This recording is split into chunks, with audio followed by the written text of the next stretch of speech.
ሲስተም ለመጀመሪያ ጊዜ ተግባራዊ በመደረጉ የራሱ የሆነ ከሲስተሙ ጋር የመላመድ የመረዳት ሊቀርቡ የሚገባቸውን ሰነዶች በአግባቡና በተፈለገው ልክ ያለ ማቅረብ ችግሮች ታስተውለዋል።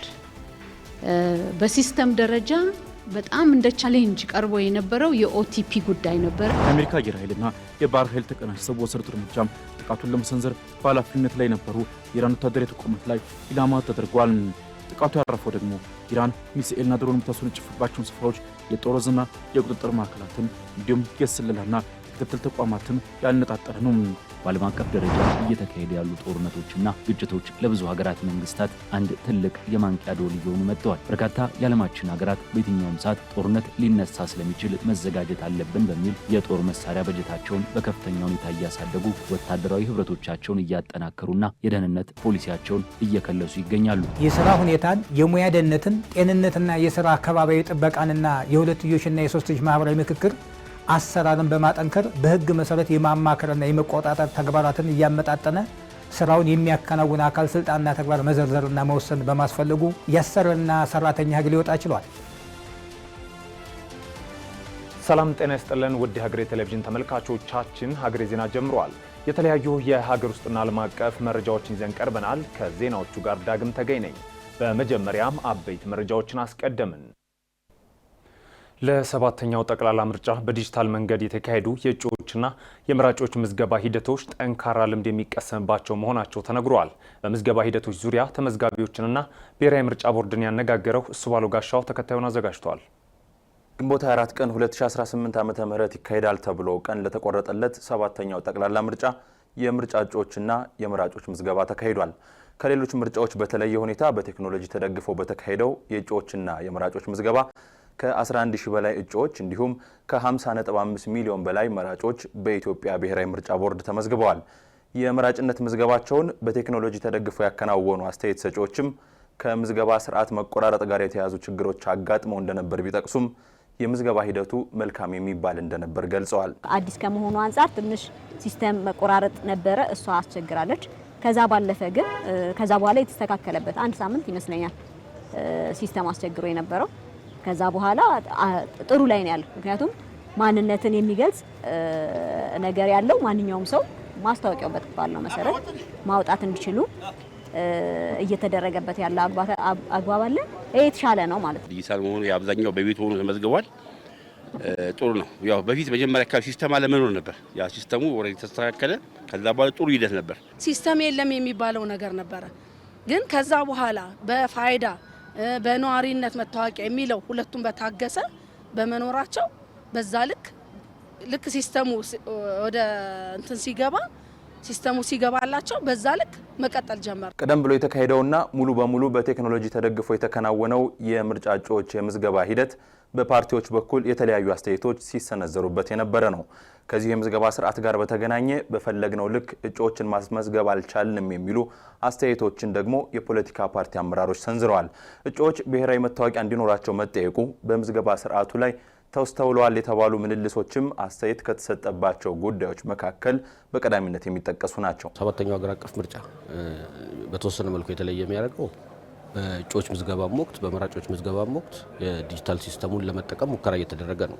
የእጩዎች ምዝገባ ላይ በጣም በርካታ ችግሮች ነበሩበት። ከዚህ ከሲስተሙ ጋር ተያይዞ በጣም ባክኤንድ ቮርድ ነበረው። ከብሔራዊ ምርጫ ቦርድ ጋር ውጣ ውረዶችን አሳልፈን ነው የጨረስነው። የኔትወርኩ የኢንተርኔቱ ኮኔክሽን የህዝባችን ደግሞ ፋይዳ መታወቂያ ሁሉም ጋር አለመያዝ፣ ስማርት ስልክ ሁሉም ጋር አለመኖር በራሱ ሌላ ችግር ስለነበረው ከቀረቡት እጩዎች ውስጥ 57% ኦንላይን ላይ ማስመዝገብ ችለናል። 43% እጩዎች አልቀረቡም። አንዳንድ ቦታ ላይ ቶታሊ ለህዝብ ተወካዮች ምክር ቤትም ሆነ ለክልሉ ያልቀረቡ ምርጫ ክልሎች ሁሉ አሉን። በኦንላይን ሲስተም ምዝገባ ችግር ምክንያት እጩ ለማቅረብ በመናቀርበት ጊዜ ትልቅ ችግር የገጠመን የፋይዳ ያልወሰዱ እጩ ተወዳዳሪዎች መኖራቸው ጠንካራ የሆኑ እጩ ተወዳዳሪዎቻችንን አስቀርቶብናል። የኢትዮጵያ ብሔራዊ ምርጫ ቦርድ ከአንድ ዓመት በላይ ጊዜ ወስዶ የምዝገባ ስርዓት ማልማቱን የሚጠቅሱት የቦርዱ ዋና ሰብሳቢ ሜላትወርቅ ኃይሉ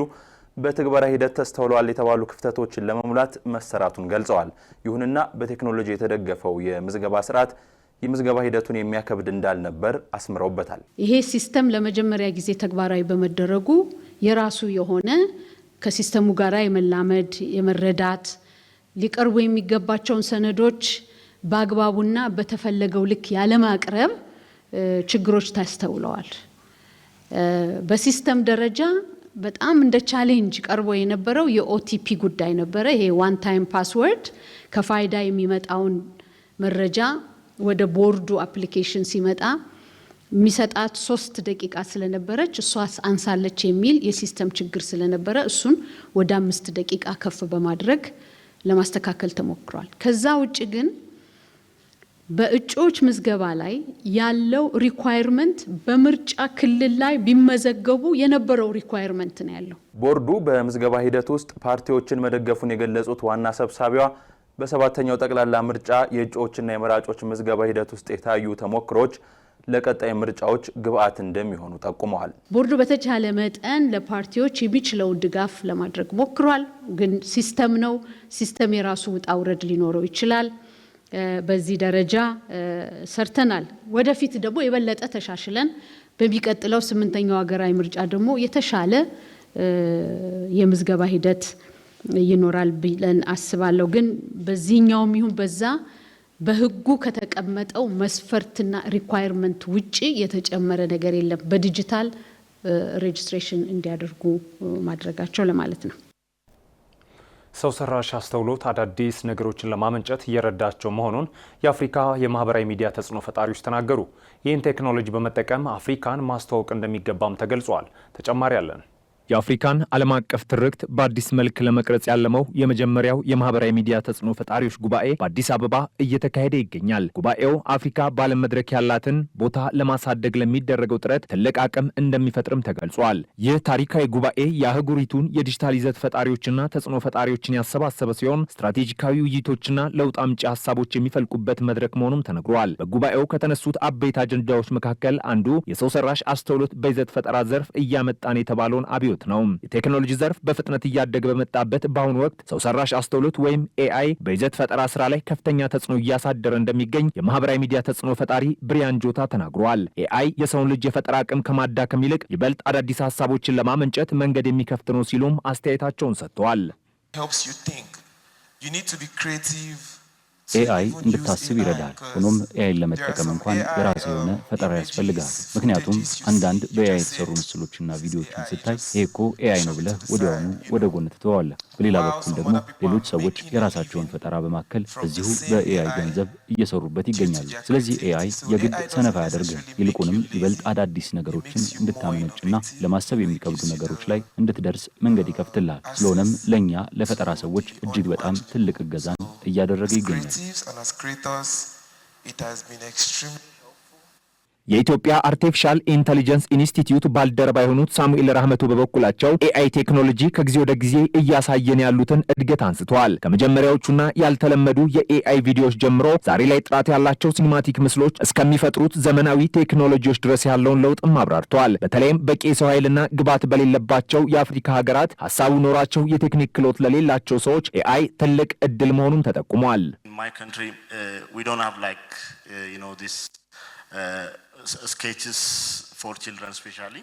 በእኔ ሀገር ለህፃናት የሚሆኑ ስዕላዊ መግለጫዎችን የሚሰሩ በቂ ባለሙያዎች የሉ።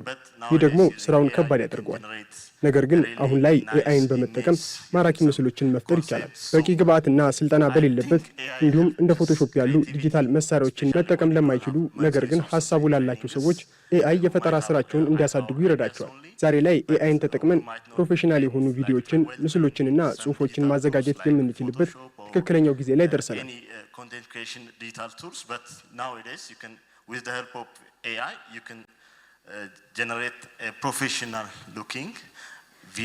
ከበርካታ የአፍሪካ ሀገራት የተውጣጡ የማህበራዊ ሚዲያ ተጽዕኖ ፈጣሪዎች በአዲስ አበባ ቆይታ እያደረጉም ይገኛል። የአሜሪካ ማዕከላዊ እዝ ባወጣው መግለጫ በሆርሙዝ የባህር ሰርጥ በኩል በሚያልፉ የአሜሪካ የጦር መርከቦች ላይ በኢራን ተሰነዘሩብኝ ላለው ጥቃቶች ምላሽ ለመስጠት በኢራን ወታደራዊ ተቋማት ላይ ያነጣጠረ ጥቃት መፈጸሙን አስታውቋል። ኢራን ለዚህ ጥቃት ተመጣጣኝ እርምጃ መውሰዷን የገለጸች ሲሆን የሁለቱ ሀገራት የተኩስ ልውውጥ በቀጠናው አዲስ ውጥረትን ቀስቅሷል። ሙሴ ከበደ ተጨማሪ አለው። በአሁኑ ሰዓት ዓለማችን በጂኦፖለቲካዊ ውጥረቶች ማጥ ውስጥ ገብታ ባለችበትና የአያሌን መንግስታት ፍላጎት በየባህር ሰርጡና በየብስ ድንበሩ ላይ በሚላተምበት በዚህ አስቸጋሪ ወቅትም የዓለምን ትኩረት በከፍተኛ ሁኔታ የሳበ አንድ አዲስና አስፈሪ ወታደራዊ ግጭት በመካከለኛው ምስራቅ ሰማይ ስር ተቀስቅሷል። ይህ ቀውስ የተከሰተው ደግሞ የዓለም የነዳጅ ፍሰት የደም ስር ተብሎ የሚጠራውና እጅግ ስትራቴጂካዊ በሆነው የሆርሙዝ የባህር ሰርጥ ላይ ነው። ይህ ጠባብ የውሃ መስመር ለዘመናት የኃይል ፉክክር መድረክ ሆኖ ቢቆይም አሁን ግን በአሜሪካና በኢራን መካከል ያለው ፍጥጫ ወደ ቀጥተኛ ተኩስ ለውጥና ወደ ወታደራዊ እርምጃ ተሸጋግሯል። ይህ በሁለቱ ሀገራት መካከል የተፈጠረው ግጭትም ሰላም የራቀውን ቀጠና ይበልጥ ወደ ጦርነት አዘቅት ውስጥ ሊከት የሚችልና የዓለምን ኢኮኖሚ ሰንሰለት ሊበጣጥስ የሚችል አደገኛ ሰንኮፍ ሆኖ ብቅ ብሏል። የግጭቱ መነሻ የሆነው ትናንት አመሻሽ የተከናወነው ክስተት ነው። የአሜሪካ ማዕከል እዝ ሴንቲኮም ይፋ ባደረገው መረጃ መሰረት 3 ግዙፍና ዘመናዊ የአሜሪካ የባህር ኃይል አውዳሚ መርከቦች ማለትም ዩኤስኤስ ትራክስተን፣ ዩኤስኤስ ራፋኤል ፔራልታ እንዲሁም ዩኤስኤስ ሜሰን በሆርሙዝ የባህር ሰርጥ በኩል ወደ ኦማን ባህረ ሰላጤ ጉዟቸውን እያደረጉ ነበር። እነዚህ መርከቦች በቴክኖሎጂ የረቀቁና ማንኛውንም የአየርም ሆነ የባህር ላይ ጥቃት የመመከት አቅም ያላቸው ቢሆኑም በዚያች ዕለት ግን ያልጠበቀና ያለምንም ትንኮሳ የተሰነዘረ ጥቃት አስተናግደዋል ተብሏል። ከኢራን ወታደራዊ ይዞታዎች የተተኮሱ ሚሳኤሎች፣ የድሮን መንጋዎችና በፈጣን ጀልባዎች የታገዙ ጥቃቶች በእነዚህ መርከቦች ላይ ተከፍቶባቸዋል። አሜሪካም ይህንን ድርጊት ኢፍትሐዊና ትንኮሳ ስትል የጠራችው ሲሆን ወዲያውኑም ራሷን የመከላከል እርምጃ መውሰዷን አስታውቃለች። የአሜሪካ ጦር ለዚህ ጥቃት የሰጠው ምላሽ ፈጣንና አጥፊ ነበር። የአሜሪካ አየር ኃይልና የባህር ኃይል ተቀናጅተው በወሰዱት እርምጃም ጥቃቱን ለመሰንዘር በኃላፊነት ላይ የነበሩ የኢራን ወታደራዊ ተቋማት ላይ ኢላማ ተደርጓል። ጥቃቱ ያረፈው ደግሞ ኢራን ሚሳኤልና ድሮን የምታስወነጭፍባቸውን ስፍራዎች፣ የጦር ዕዝና የቁጥጥር ማዕከላትን እንዲሁም የስለላና የክትትል ተቋማትን ያነጣጠረ ነው። የአሜሪካ ባለሥልጣናት እንደገለጹት እነዚህ ተቋማት የአሜሪካን መርከቦች እንቅስቃሴ ለመከታተልና ጥቃት ለማድረስ ዋነኛ መሳሪያ ሆነው ሲያገለግሉ የቆዩ ናቸው። ጥቃቱ በዋነኝነት በባንደር አባስ እንዲሁም በቀሽም ደሴት አካባቢ ባሉ ወታደራዊ ስፍራዎች ላይ ያተኮረ እንደነበር ሲኤንኤን በዘገባው አስፍሯል። ይህ በሁለቱ ኃይሎች መካከል የተደረገው የተኩስ ልውውጥም ለወራት ያህል በሁለቱ ሀገራት መካከል የነበረውን ተሰባሪ ወይም ደካማ የተኩስ አቁም ስምምነት አደጋ ላይ ጥሎታል። ይህ ግጭትም በተከሰተ ማግስት ፕሬዚዳንት ዶናልድ ትራምፕ በሰጡት መግለጫ አውዱን ይበልጥ አሙቀውታል። ትራምፕ በራሳቸው የትሩዝ ሶሻል ማህበራዊ ሚዲያ ገጽ ላይ ባሰፈሩት መልእክትም የአሜሪካ ጦር የኢራንን ጥቃቶች እንዴት እንዳመከነ ገልጾታል። ወደ መርከቦቻችን የተኮሱት ሚሳኤሎች በቀላሉ ተመትተዋል፣ ድሮኖቹም በአየር ላይ እንዳሉ ተቃጥለው ተመትተዋል ብለዋል። ትራምፕ ድሮኖቹን ተመተው ወደ ውቅያኖስ ሲወድቁ የነበረው ሁኔታ ሲገልጹ ልክ እንደ ቢራቢሮ ወደ መቃብሯ ስትወርድ እንዳለው ሲሉም ገልጸውታል። ትራምፕ ከዚህ ባለፈ ለቴህራን መሪዎችም ከባድ ማስጠንቀቂያን አስተላልፏል። ኢራን አዲስ ስምምነት ላይ በፍጥነት ካልፈረመች ወደፊት ከዚህ በጠነከረና ይበልጥ በኃይለኛ ሁኔታ እናጠፏቸዋለን ሲሉ ዝተዋል። ፕሬዚዳንቱ አክለውም ኢራን የኒውክሌር መሳሪያ ማግኘት ዕድል ቢኖራት ያለምንም አመንታት እንደምትጠቀምበትም ገልጸው ነገር ግን የዕድል መቼም እንደማይሰጣትና አሜሪካ የራሷን ኃይሎች ለመጠበቅ ማንኛውንም ዋጋ ለመክፈል ዝግጁ መሆኗን አስታውቋል። ይህንን ጥቃት ትራምፕ ከኤቢሲ ኒውስ ጋር ባደረጉት የስልክ ቆይታም የፍቅር ምት ወይም ላፍታፕ ሲሉ መጥራታቸው ደግሞ ጥቃቱ ለጊዜው ማስጠንቀቂያ መሆኑና ኢራን አሁኑ ካልተገታች ቀጣዩ እርምጃ እጅግ አስከፊ እንደሚሆን ለማሳየት የታለመ ነው። በሌላ በኩል በኢራን ወገን በኩል የሚነገረው ደግሞ የተለየ ነው። የኢራን ጦር ኃይሎች ቃል አቀባይ የአሜሪካ የአየር ጥቃቶች በወታደራዊ ይዞታዎች ላይ ብቻ ሳይሆን በቀሽም ደሴት፣ በባንደር ካሚርና በሲሪክ የባህር ጠረፍ አካባቢዎች በሚገኙ የሲቪል መኖሪያዎች ላይ ጉዳት አደርሰዋል ሲሉ ከሰዋል። ኢራን አሜሪካን በሁለቱ ዋና ነጥቦች ትከሳለች። አንደኛውም በሲቪሎች ላይ ጥቃት ፈጽማለች የሚል ሲሆን ሁለተኛው ደግሞ በሆርሙዝ የባህር ሰርጥ እያመራ የነበረን የኢራን የነዳጅ ጫኝ መርከብ ኢላማ በማድረግ የተኩስ አቁም ስምምነቱን ጥሳለች የሚል ነው። ኢራን ለዚህ ድርጊት ተመጣጣኝ እርምጃ ወስጃለሁ በማለትም የባህር ሰርጡ በስተ ምስራቅና ከቻባሃር ወደብ በስተደቡብ በሚገኙ የአሜሪካ ወታደራዊ መርከቦች ላይ ጥቃት መሰንዘሯን በመንግስት መገናኛ ብዙሃን በኩል በቪዲዮ መግለጫ ይፋ አድርጋለች። ታዲያ ይህ የኢራንና የአሜሪካ የተኩስ ልውውጥም ውጥረቱን እንደ አዲስ ከማባባሱን ባለፈ በዓለም የፖለቲካና የኢኮኖሚ እንቅስቃሴዎች ላይ አዲስ ስጋትን ጋርጧል። ዓለም አቀፉን የጦርነት ስጋት ተከትሎ የጃፓን መንግስት ያወጣው አዲስ ወታደራዊ ፖሊሲ በሀገሪቱ ተቃውሞ አስነስተዋል። መንግስት የጦር መሳሪያ እገዳን በማንሳት ወደ ወታደራዊነት ማዘንበሉ ሀገሪቱ ዳግም ወደ ጦርነት አዙሪት ውስጥ ትገባለች የሚል ከፍተኛ ስጋት የፈጠረባቸው ጃፓናውያን አደባባይ በመውጣት ቁጣቸውን እየገለጹ ይገኛሉ። ኃይለ ገብርኤል ታደሰ ዝርዝር አለው። በአሁኑ ወቅት ዓለማችን እጅግ አሳሳቢና አስፈሪ በሆነ የታሪክ ምዕራፍ ላይ ትገኛለች። የዓለም አቀፉ ማህበረሰብ ከሁለተኛው የዓለም ጦርነት ማብቃትና ከቀዝቃዛው ጦርነት መጠናቀቅ ወዲህ ታይቶ በማይታወቅ ከፍተኛ የጂኦፖለቲካዊ ውጥረት፣ አለመረጋጋትና ደም አፋሳሽ ጦርነቶች ውስጥ ተዘፍቆ ይገኛል። በአንድ በኩል በአውሮፓ ምድር ሩሲያና ዩክሬን እያካሄዱት ያለው አውዳሚ ጦርነት ከተጀመረ ዓመታትን ያስቆጠረ ሲሆን ይህ ጦርነት በሚሊዮኖች የሚቆጠሩ ሰዎችን ከማፈናቀልና በ10 ሺዎች የሚቆጠሩትን ከመቅጠፉን ባሻገር መላውን የዓለም ኢኮኖሚ፣ የኃይል አቅርቦትና የደህንነት ስርዓት አናግቷል። በሌላ በኩል በመካከለኛው ምስራቅ የሰብአዊ ቀውሶችን እያሳየን ነው። ከዚህም በተጨማሪ በሱዳን እየተካሄደ ያለው የእርስ በርስ ጦርነት፣ በቀይ ባህር አካባቢ ያለው ውጥረት እንዲሁም በተለያዩ የዓለማችን ክፍሎች የሚታዩ የታጠቁ ግጭቶች የዓለምን ሰላም ጫና ውስጥ ከተውታል።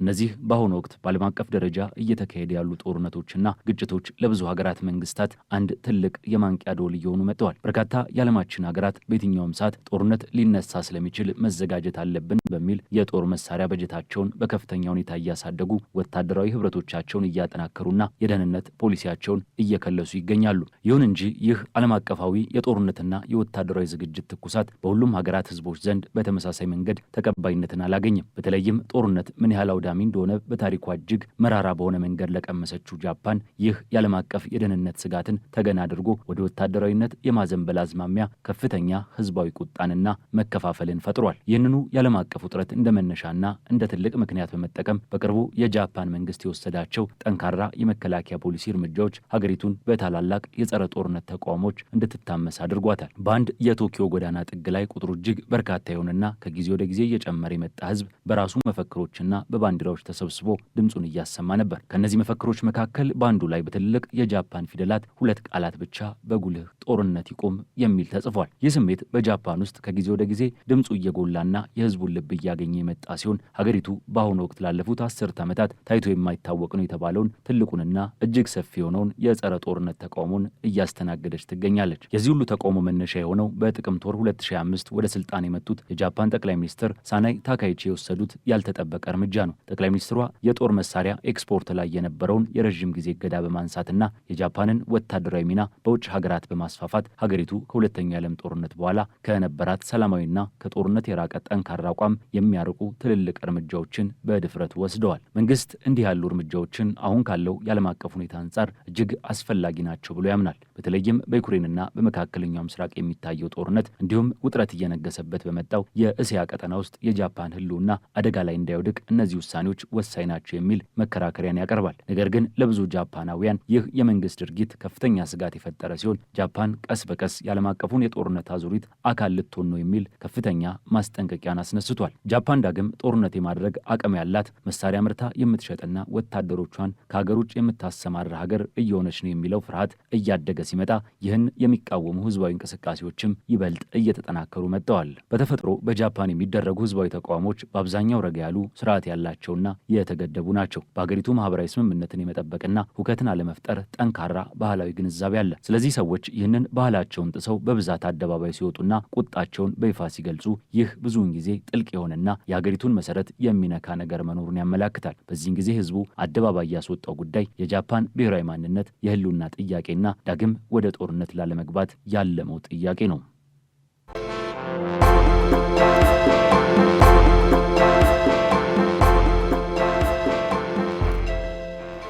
ውድ ተመልካቾቻችን ሀገሬ ዜና እንደቀጠለ ነው። አጫጭር ወዳልናቸው መረጃዎች አለፍን። ኢንዱስትሪዎች ለምርት ተግባራቸው የሚጠቀሙበትን የኤሌክትሪክ ኃይልና የውሃ አቅርቦት በራሳቸው አቅም በማመንጨት ራሳቸውን ሊችሉ እንደሚገባ የውሃና ኢነርጂ ሚኒስቴር አሳስበዋል።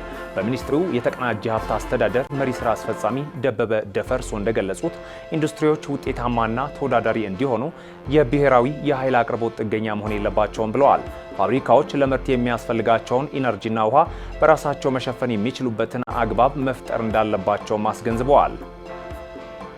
እዚህ ላይ ግን እንደው በጣም የተሻለ የሚሆነው ይሄ ኢንዱስትሪው ማምረቱ ብቻም ሳይሆን አንዱ ኢንዱስትሪ ሲያመርት ለማምረት የሚያስፈልገውንም ኃይል ለማምረት የሚያስፈልገውን ኢነርጂ ውሃ ራሱ መሸፈን የሚችልበትንም አይነት አግባብ ቢፈለግ የተሻለ ይሆናል ብዬ አስባለሁ። ሁሉም ከዛ ከግሪድ ይመጣል የሚል ሳይሆን ራሱን የመቻል አይነት ስርዓት ቢኖር ደግሞ የበለጠ ውጤታማ ያደርገናል ብዬ አስባለሁ። አንዳንድ ድርጅቶች ለምሳሌ ከኛ ጋር ውሃ የሚጠቀሙ ድርጅቶች አሉ። ያላቸውን ዌስት ቆሻሻ እነሱን ይወስዱና ፕሮሰስ አድርገው ከዛ የሚመነጨውን ኢነርጂ መልሰው ለፋብሪካቸው የሚጠቀሙባቸው አሉ። እነዚህ ፋብሪካዎች በጣም ይበረታታሉና እነዚህ አሁን ኢነርጂ የሚጠይቁ ኢንዱስትሪዎች ናቸው። ያንንም ጭምር በራሳቸው ማድረግ የሚችሉባቸው ብዙ ቴክኖሎጂዎች ስላሉ ያንንም ጭምር ማየት ይጠቅማል ብዬ አስባለሁ። የሚያዝያ ወር አጠቃላይ የዋጋ ግሽበት 11.7 በመቶ መድረሱን የኢትዮጵያ የስታቲስቲክስ አገልግሎት አስታወቀ። ይህ የዋጋ ግሽበት መጠን ካለፈው መጋቢት ወር የ9.4 በመቶ አሃዝ ጋር ሲነጻጸር የ2.3 በመቶ ጭማሪ ታየበትም ሆኗል። የሚያዝያ ወር የምግብ ዋጋ ግሽበት ወደ 13.5 በመቶ ከፍ ማለቱንም የገለጸው አገልግሎቱ በመጋቢት ወር ከነበረበት የ11 በመቶ መጠን የ2.5 በመቶ ብልጫ ማሳየቱን ጠቁሟል። ለዚህ ከፍተኛ ጭማሪ በዋናነት እንደ አትክልት፣ ስጋ፣ የወተት ተዋጽኦዎች፣ እንቁላል፣ ፍራፍሬ፣ የምግብ ዘይትና ስኳር ያሉ መሰረታዊ ሸቀጦች በገበያ ላይ የዋጋ ንረት በማሳየታቸው መሆኑ ተገልጿል። ትራንስፖርት 13 በመቶ፣ ኮሚኒኬሽን 9.7 በመቶ እንዲሁም ምግብ ቤቶችና ሆቴሎች የ10.5 በመቶ ጭማሪ ማሳየታቸውም ተነግሯል።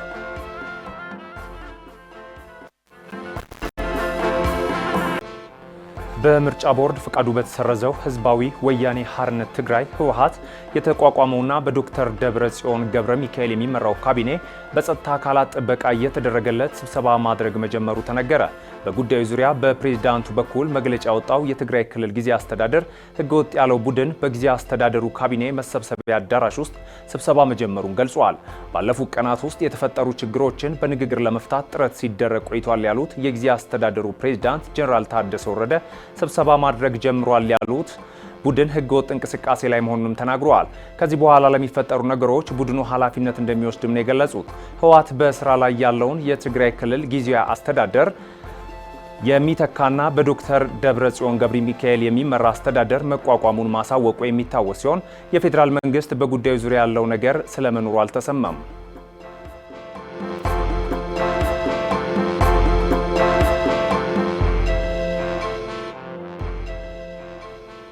በአንጋፋው ፖለቲከኛ ሌንጮ ለታ የህይወትና የፖለቲካ ትግል ዙሪያ የሚያጠነጥን መጽሐፍ ሊመረቅ መሆኑ ተነግሯል። በአማርኛና በአፋን ኦሮሞ መዘጋጀቱ የተነገረለት መጽሐፍ በደራሲ ዙፋን ኡርጋ የተጻፈ መሆኑ ሲነገር መጽሐፉ እሁድ ግንቦት 2 ቀን በስካይላይት ሆቴል በሚካሄድ መርሃ ግብር እንደሚመረቅ የመርሃ ግብሩ አስተባባሪ ኮሚቴ አስታውቋል። በመርሃ ግብሩ ላይ የፎቶ ኤግዚቢሽን፣ የፓናል ውይይትና የመጽሐፉ ዳሰሳን ጨምሮ የቤተሰብ አባላት ምስክርነትና የመጽሐፉ ዳሰሳ ጨምሮ የተለያዩ ዝግጅቶች እንደሚቀርቡም ተነግሯል። ፖለቲከኛ ሌንጮ ለታ የኦሮሞ ነጻነት ግንባር ኦነግን ከመሰረቱ ሰዎች መካከል አንዱ መሆናቸውም ይታወቃል።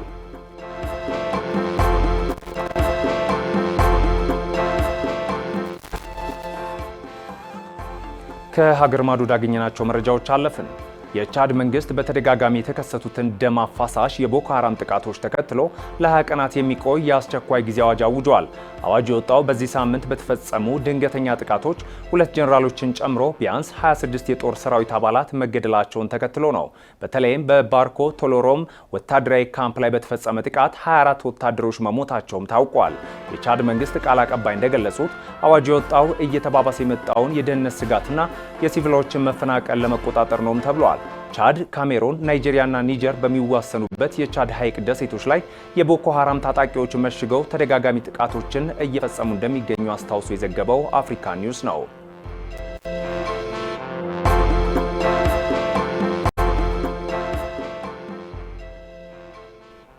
በቻይና ሁናን ግዛት በሚገኝ የርችት ፋብሪካ ውስጥ ባለፈው ሰኞ በደረሰ ከባድ ፍንዳታ የሟቾች ቁጥር 37 መድረሱን የመንግስት መገናኛ ብዙሃን ዘግበዋል። በፍንዳታው 51 ሰዎች የቆሰሉ ሲሆን ከነዚህ መካከል 5ቱ ከፍተኛ ጉዳት የደረሰባቸው ሲሆን የተቀሩት ግን በጥሩ ሁኔታ ላይ እንደሚገኙ ተገልጿል።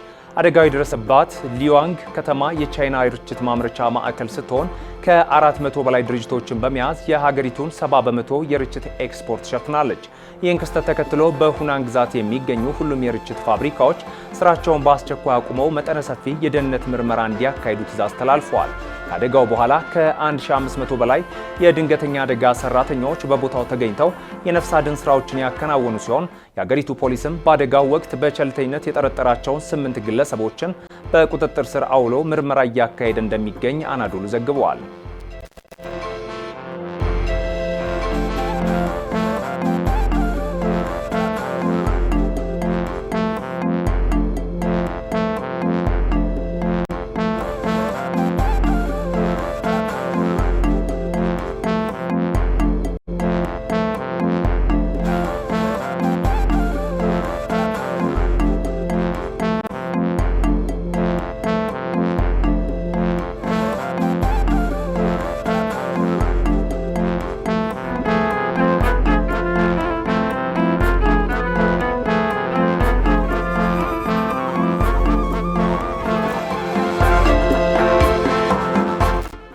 ከ40 ሺህ በላይ ለሚሆኑ ወጣቶች የስራ ዕድል ፈጥር ያለው ሲል ኮሜርሻል ኖሚኒስ አስታውቋል። ተቋሙ 60ኛ ዓመት የምስረታ በዓሉን እያከበረ ሲሆን በቀጣዮቹ ዓመታት አገልግሎቱን ወደ ዲጂታል ለመቀየር እየሰራ እንደሚገኝም ገልጸዋል። ምረት ደግፍ በቢዝነስ ጥንቅር ተመልክተዋለች።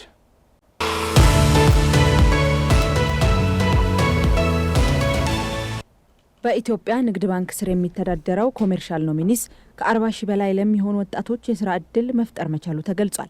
ከ10 በላይ በሆኑ ዘርፎች አገልግሎት እየሰጠው ነው ያለው ተቋሙ በተለይም ለወጣቶችና ለሴቶች የስራ ዕድልን በማመቻቸት ረገድ ሚና እየተጫወተ መሆኑንም ገልጿል። ኮሜርሻል ኖሚኒስ ከስራ ዕድል ፈጠራ ጋር ቅድም እንዳነሳሁት ከ40 ሺህ በላይ ሰራተኞች አሉ። ከ40 ሺህ በላይ ያሉት ሰራተኞቻችን አብዛኞቹ ወጣቶች ናቸው። ከዛ ውስጥ ደግሞ 48% ሴቶች ናቸው ሰራተኞቻችን። በሀገር ደረጃ የስራ አጥ ቁጥሩን በመቀነስ ሰራተኞች ዜጎች የተወሰነ ገቢ እንዲኖራቸው በማድረግ ትልቅ ድርሻ አለን ማለት ነው። ስራ ዕድል በሁሉም ክልሎች ላይ ፈጥረናል ማለት ነው። ላለፉት 60 ዓመታት በጽዳትና ጥበቃ አገልግሎት፣ በኩባንያ አስተዳደር፣ በክፍያና ካሳ አገልግሎትን ጨምሮ በሌሎችም ዘርፎች ለበርካታ ተቋማት አገልግሎቱን ሲያቀርብ መቆየቱን ተቋሙ ገልጿል። በቀጣዮቹ ዓመታትም በተለይ በዲጂታል ዓለም ላይ በማተኮር አገልግሎቱን ለማቀላጠፍ ማለሙንም ጠቁሟል። በርካታ አዳዲስ ፕሮዳክቶች ይዘን እንመጣለን። እርግጠኛ ነኝ 60ኛ ዓመት አክብረናል። አሁን ጥሩ ነው ያለነው። 75ኛ ዓመት ላይ ስትደርስ ስለ ኢምፕሎይመንት ስለ ደሞዝ ላታወራ ትችላለህ ማለት ነው። የቴክኖሎጂ ካምፓኒ ለመሆን እየሰራን ነው። ከሲቢ ጋር በተለይ የኤቲኤም ማኔጅመንቱን ሙሉውን ኮንትራት ተፈራርመናል። እሱ ላይ እንሰራለን። ቴክኖሎጂ እየገዛን ያለ ነው። በዚህ 6-7 ወር ውስጥ ቴክኖሎጂ እንቀይራለን። ስለዚህ ሴኩሪቲውንም ስማርት ሴኩሪቲ ነው የምናደርገው ማለት ነው። ሲስተም ሰፖርት ነው የሚሆነው። ክሊኒንግም ሲስተም ሰፖርት ነው። እዚህ ሀገር ላይ በትልቁ የክሊኒንግ የምንሰራው እኛ ነን። ክሊኒንግ አሁን ትራዲሽናል ነው እዚህ ሀገር ላይ ያለው። ሌላው ዓለም ላይ ያለው ኤክስፖዠር ግን ስማርት ሆኗል። ስማርት ክሊኒንግ፣ ሰልፍ ድራይቪንግ ማሽኖች አሉ፣ ኤአይ ሰፖርትድ ይሆኑ አሉ።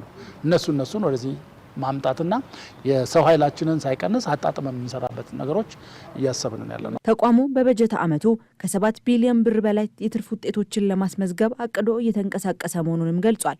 ተቋሙ የ60ኛ ዓመት የምስረታ በዓሉን በይፋ ማክበር የጀመረ ሲሆን በቀጣይም በተለያዩ መርሃ ግብሮች የምስረታ በዓሉን እንደሚያከብር አስታውቋል።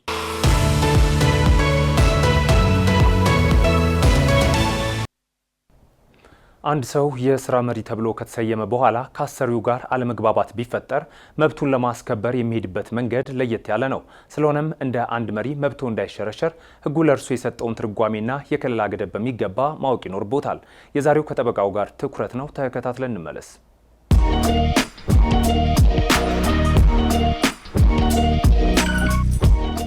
ጤና ይስጥልን። ጠበቃ እንዳርጌ ካሴ ነኝ። የስራ መሪ ስለሚተዳደርበት ሕግ ነክ መረጃ ላካፍላችሁ።